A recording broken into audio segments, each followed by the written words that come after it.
Salve galera, que bom que você está aqui em mais um episódio do nosso estudo bíblico Rumores de Outro Mundo. Olha só que da hora, tô aqui com meu mano Ricardinho. Salve Ricardinho. Fala galera, tamo junto. Hoje nós vamos estudar um tema top, criação e um pouquinho sobre a queda. Que bom que você está conosco. Vamos dar continuidade ao nosso estudo bíblico Rumores de Outro Mundo. Vai ser top.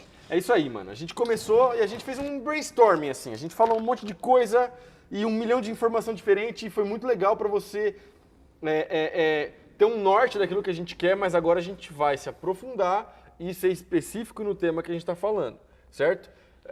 E é importante que você assista a série toda, porque depois que a gente fizer essa parte da criação, que é da redenção e glorificação, o que é que nós vamos fazer? Nós vamos fazer a aplicabilidade dessa parada toda.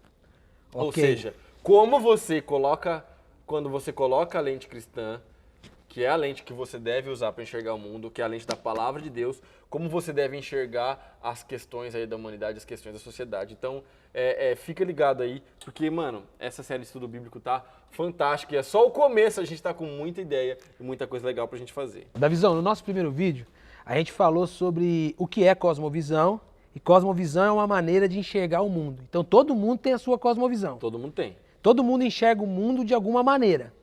Porém, a cosmovisão bíblica nos ensina a enxergar o mundo sobre 4 pilares. O pilar da criação, da queda, da redenção e da consumação. Ou glorificação, dependendo do autor, né? Dependendo do autor. Se o autor é mais reformado, vai ser consumação. Se ele é mais evangelical, vai ser o quê? Glorificação. Ó, top. Então tem termos que a gente aprende também. É isso aí. Mas uma cosmovisão bíblica, mano, correta, começa com Deus como criador de todas as coisas. É isso aí. Soberano, único, bom.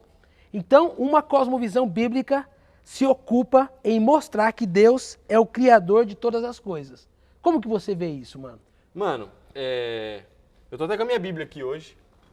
Hoje eu trouxe a minha NVT, é a tradução que eu mais gosto de usar. Indico para todo mundo, se você ainda não tem uma Bíblia, eu gosto muito da NVT para você ter uma primeira leitura e uma compreensão aí inicial logo de cara assim, da palavra de Deus. Bom, é o seguinte, a Bíblia começa, os livros da Bíblia não estão em ordem cronológica, tá? Mas a Bíblia começa com Gênesis. E a palavra Gênesis significa exatamente o início, o princípio de todas as coisas. E a Bíblia começa logo de cara já com algo maravilhoso, que é o quê? Gênesis capítulo 1, versículo 1. No princípio, Deus criou os céus e a terra. É isso. É isso que a gente precisa saber sobre o princípio. Então, a cosmovisão cristã, ela parte disso aqui. Deus já existia, Deus sempre existiu, Deus sempre vai existir e Deus é o criador dos céus e da terra. Deus é o criador do universo. Ok, perfeito. Então a cosmovisão cristã bíblica parte da ideia de que Deus é o criador de todas as coisas. Certo. Então Deus é eterno, sim, atemporal, sim, ele vive fora do espaço-tempo. Porque ele é externo à criação. Deus não é parte do universo criado, mas ele é o criador disso que a gente vê e disso que a gente vivencia. Opa, então aí você abre uma janela para uma pergunta. Manda. O universo e a Terra, eles são eternos ou ele teve um princípio e só Deus é eterno? Somente Deus é eterno. O universo e a Terra, eles tiveram um princípio. Ah, tá. Top. Então, partindo da ideia de criação, o que Deus criou primeiro? Qual foi a primeira criação de Deus? Olha só, a Bíblia deixa muito claro que Deus sempre existiu, Deus estava no céu reinando, e que Deus criou os céus e a terra. Certo? Ok, é isso perfeito. que a gente vê aqui em Gênesis capítulo 1. Então, a primeira parte da criação ali são os céus, né, e a terra. É interessante a gente pensar que Deus já estava aqui na parada. Deus sempre existiu e que Deus não é criado. E um erro muito comum também é a galera achar que Jesus é criado. Opa! Por quê? Quando você continua lendo o capítulo 1, quando Deus vai criar o homem, ele fala, façamos o homem a nossa imagem e semelhança. Com quem que Deus estava conversando? Com a Trindade. Boa, Ricardinho, exatamente. Existe uma interpretação mas é uma interpretação errônea que não encontra respaldo bíblico para dizer que Deus estava conversando com os anjos. Porém, nós sabemos que nós, como seres humanos, como humanidade, nós não fomos criados à imagem e semelhança dos anjos, mas à imagem e semelhança de Deus. Portanto, Deus estava conversando com a Santa Trindade, Pai, Filho e Espírito Santo, que sempre existiram. Ok, perfeito. A própria palavra do Senhor diz lá no Evangelho de João, capítulo 1, verso 1, no princípio era o Verbo estava com Deus e o Verbo era Deus. Isso. E tudo o que foi feito por Ele. Nada do que existe foi feito sem Jesus. É isso. Jesus é eterno. Ele não é criatura, ele é o criador de todas as coisas. É isso. E você tocou num ponto interessante. Gênesis 1, 26 Deus diz, né? Façamos o homem a nossa imagem e a nossa semelhança. Deus cria os corpos celestes, Deus cria os seres viventes, mas quando Deus cria o homem, parece que o ápice da criação de Deus é o homem. Sim. Deus faz o homem a sua imagem e a sua semelhança. O que significa ser a imagem e semelhança de Deus? Olha só, isso é muito da hora, Ricardinho, isso é muito legal. Porque a gente sabe, olhando para a Bíblia, a gente faz um negócio muito legal que chama-se teologia bíblica. E aí você pega do Gênesis ao Apocalipse tudo aquilo que a gente pode conhecer sobre Deus. Tudo aquilo que Deus revelou para nós através de sua palavra. E aí a gente descobre então alguns atributos de Deus. E aí a gente descobre, por exemplo, que Deus é santo, que Deus é justo, que Deus é eterno e por aí vai. Só que a gente também descobre alguns atributos de Deus que são atributos comunicáveis, ou seja, atributos de Deus que ele colocou na humanidade. Então, a capacidade de amar, a capacidade não de criação, porque o ser humano não cria nada do zero, mas de alterar aquilo que foi criado, é uma forma de manifestar um atributo de Deus, a paternidade, tudo isso são atributos comunicáveis de Deus. Então a gente percebe que isso nos torna parecidos com o Senhor Deus, não fisicamente, mas esses atributos comunicáveis. Nós temos então duas classes de atributos. Galera, quando a gente fala de atributos, a gente fala de qualidades de Deus. Nós temos as qualidades de Deus que são incomunicáveis e as comunicáveis. Isso. Quando o Davi fala que Deus criou o homem à sua imagem e sua semelhança e deu alguns atributos para o homem, nós estamos falando dos atributos comunicáveis, que é a forma de amar, pensar, decidir. Eu usei alguns termos que os professores de teologia não gostam, mas eu simplifiquei tudo só para ficar claro para você entender o que a gente está falando, porque a nossa ideia aqui não é falar de maneira erudita, mas falar da maneira que você entenda. Quando a gente fala também de teologia, alguns termos técnicos para a imagem e semelhança de Deus é imagodei. Talvez você está nos assistindo aí, vai querer pesquisar depois, você vai ver esse termo técnico. Davi, tem um teólogo chamado Michael Gorin, que ele divide a imagem de Deus no homem de 4 maneiras. E eu gostaria de saber se você concorda. Por exemplo, o Michael Gorin, ele fala que o homem é a imagem e semelhança de Deus, primeiro, porque Deus é original e o homem é criado. Sem Deus, o homem não existiria. Então ele fala que o homem é a imagem e semelhança de Deus, no caso de depender de Deus como criatura. Você concorda com isso? Com certeza, até porque é muito legal quando você vai olhar para a criação, como você mesmo falou, quando a gente chega no capítulo 26, depois no capítulo 2 a gente tem a forma como o homem foi criado, a gente percebe que realmente o ser humano é o ponto alto dessa criação, exatamente porque Deus criou todas as coisas por comando de voz, mas quando Deus criou o homem, ele põe a mão, ele molda o homem do pó da terra e ele sopra algo dele em nós, que é o fôlego de vida. Olha que top. Não é verdade? Então, a gente sabe que o ser humano é composto por parte que é material, corpo, mas também uma parte que não é material, espírito e alma. Aí depende se você quer crer se espírito e alma são uma coisa só ou se eles se dividem, mas isso aí é assunto para um outro momento. Porém, é importante saber que sim, o ser humano é completamente dependente de Deus para sua existência, por causa que quem dá o fôlego de vida é o próprio Criador. Mano, o segundo ponto que o Michael Gorin levanta é que o homem é a imagem e semelhança de Deus, porque Deus é um Deus relacional. Você citou Gênesis 1:26, façamos. A ideia de façamos é plural. Então existe um relacionamento na Trindade. Certo. E o homem foi feito para ter um relacionamento com Deus. Nós olhamos hoje e vemos que muitas pessoas não sabem o que é um relacionamento correto com Deus. Certo. Você concorda com essa ideia de o homem ser relacional com Deus? Concordo. Só que a gente tem que tomar cuidado com uma coisa. Deus não criou o homem porque ele estava carente. Deus não criou o homem porque ele estava sozinho, portanto criou o homem para suprir essa necessidade de um relacionamento. Não, Deus é autossuficiente. Deus é completo em si mesmo, em seu ser. Porém, Deus criou o homem para que o homem o glorifique. Tudo que Deus faz, tudo que Deus fez, toda a criação, tudo aponta para Deus e para a glória de Deus. Para o quão Deus é poderoso e soberano. Então, sim, Deus é relacional, mas Deus não criou porque ele estava carente. Criou por quê? Porque o ser humano o glorifica e porque agora você vai perceber que na história bíblica, na revelação de Deus, você vai ver que Deus sempre toma a iniciativa.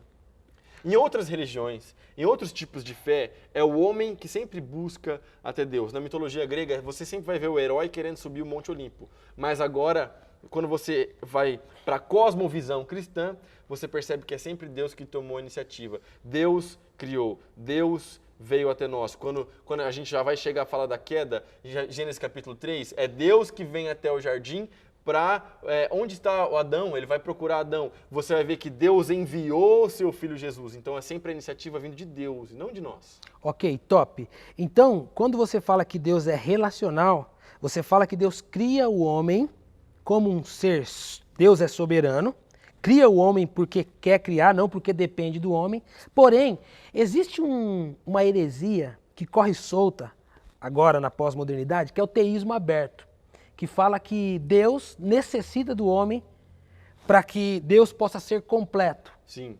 O que você fala sobre isso, mano? Então, é a ideia de que Deus precisa do homem e de que Deus é meio carente da devoção do homem. Porém, isso é um erro crasso, Ricardinho. Isso é um erro crasso porque Deus ele é completo em si mesmo. E o ser humano sem Deus está perdido. Porém, Deus sem o ser humano continua sendo Deus, continua sendo eterno, continua sendo todo-poderoso. Deus não precisa do ser humano. Ele criou o ser humano por causa da sua vontade soberana.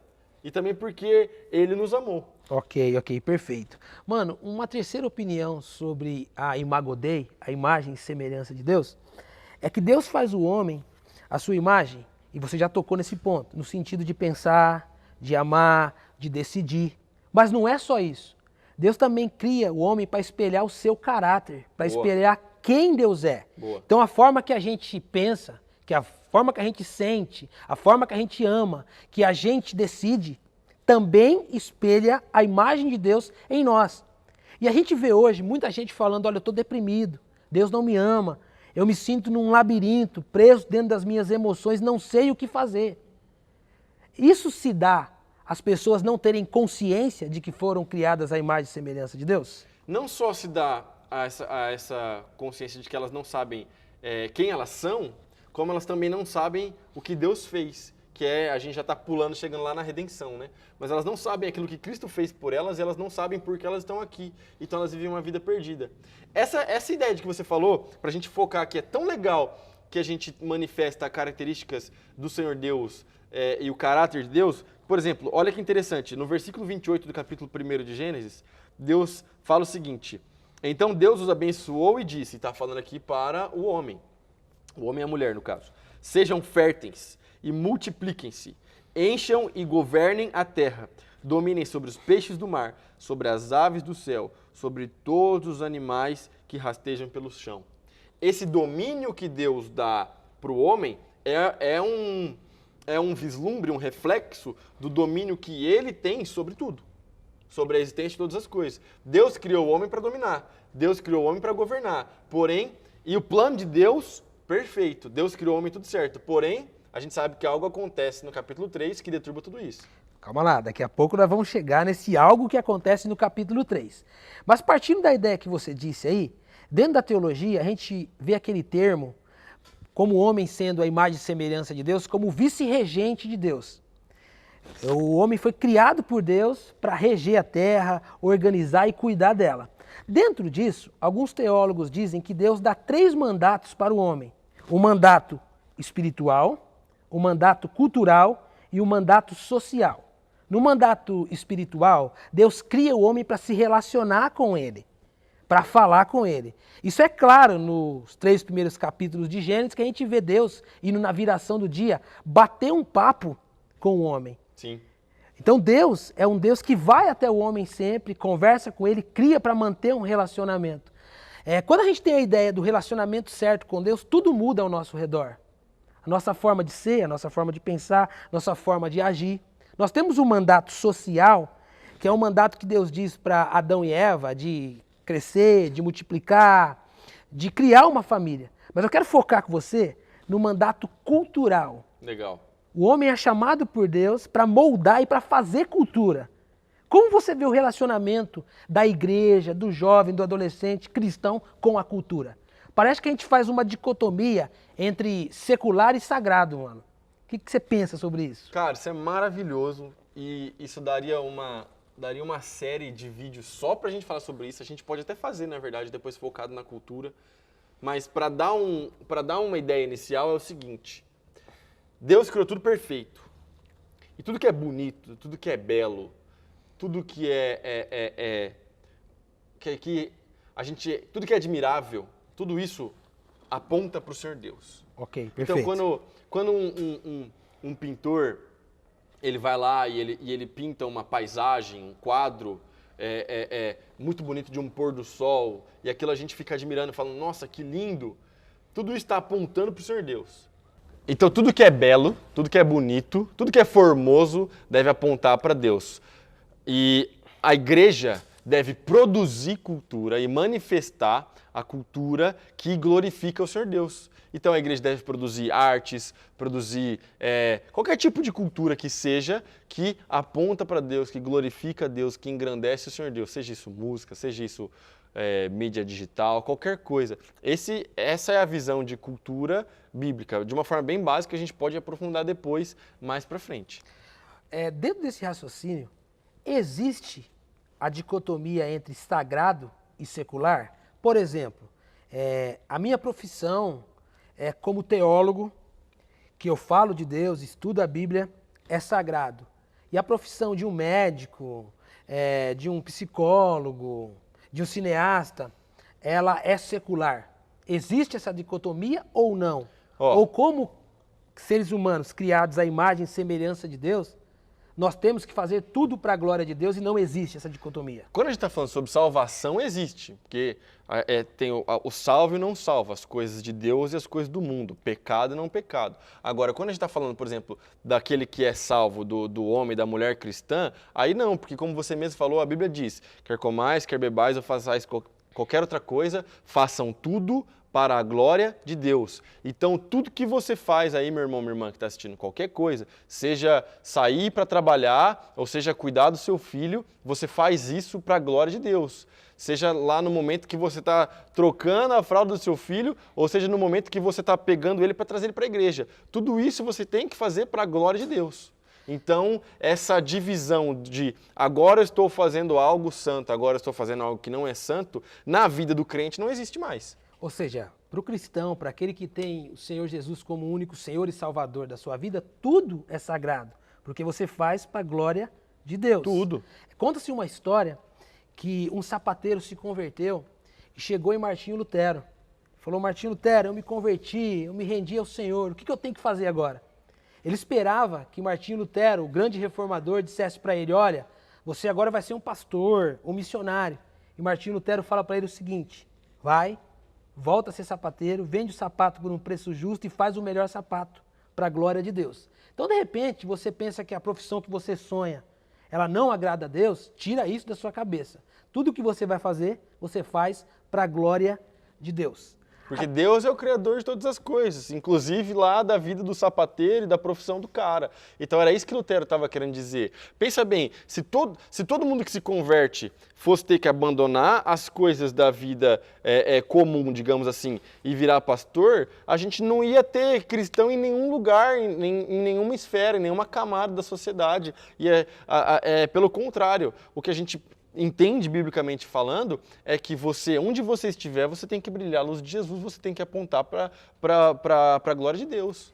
E nós somos chamados para criar uma cultura boa, fazer Sim. coisa boa, fazer música boa. Que é o que a gente tá fazendo aqui com esse vídeo, não é verdade? É. Olha que coisa maravilhosa. Fazer filme bom, de repente você quer ser um cineasta, ser um bom médico, ser o melhor médico, um cientista, para a glória de Deus. Agora, Davi, eu queria tocar num ponto. Você pode ler pra gente aí Gênesis 1, capítulo 1, verso 1 e 2? Claro, mano. Lê pra gente aí que eu quero ressaltar um ponto aí. No princípio, Deus criou os céus e a terra. A terra era sem forma e vazia, e a escuridão cobria as águas profundas, e o Espírito de Deus se movia sobre a superfície das águas. Às vezes, tem uma galera que pergunta, Deus criou tudo perfeito e bom, por que que a terra aí estava sem forma e vazia? O que que aconteceu aí? Deus criou sem forma e vazia, ela se tornou... Por exemplo, tem muita gente que leu aqueles livros do C.S. Lewis, Trilogia Cósmica, onde C.S. Lewis dá a ideia de que antes de Deus criar os céus, né, a terra, havia um regente sobre a terra que era Satanás antes da queda.